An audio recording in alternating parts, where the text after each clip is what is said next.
So guys, bali ari ang update di sa Inayawan subong, ara. It's rainy day. So bali ang katong dito gali guys, oh. Atong dito nga wala naman nasugpunan, ara nasugpunan na namon, and then nakaskwala na kami dito sa Kapiak. Sinsya na kamo kay ga ulan. So ga tabon ko to alya. Balian mo na siya.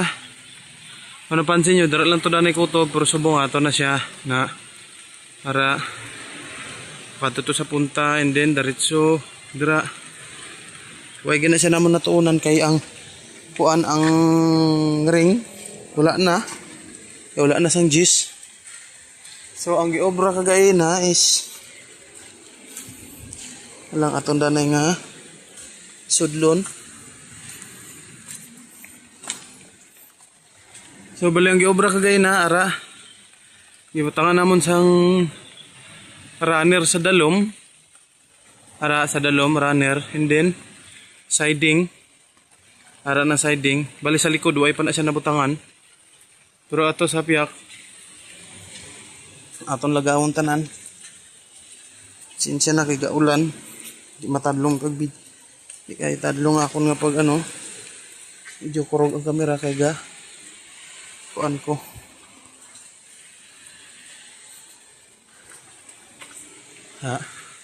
So bali ara na nabutangan na po na siya runner sa dalom, and then ara may siding na siya. So kung makita nyo tong galaboto sa kilid, oh, ara, oh, siding na siya, para na siya sa Piak.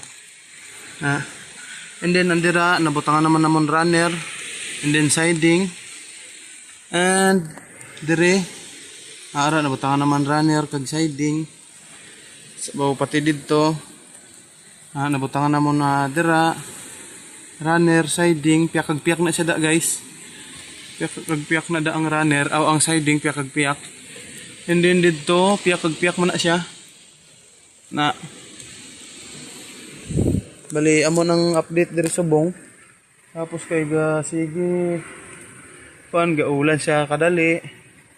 So pag ulan mo pasilong mi sa dalom, tapos ang tong mga lansang kuan, ang mga lansang ginabot namon. So baligi pang tadlong to namon kay para hindi na para makasave man tong lansang. May magamit pa man siya liwat, hindi nangakot sang kahoy saka dir sa babaw. So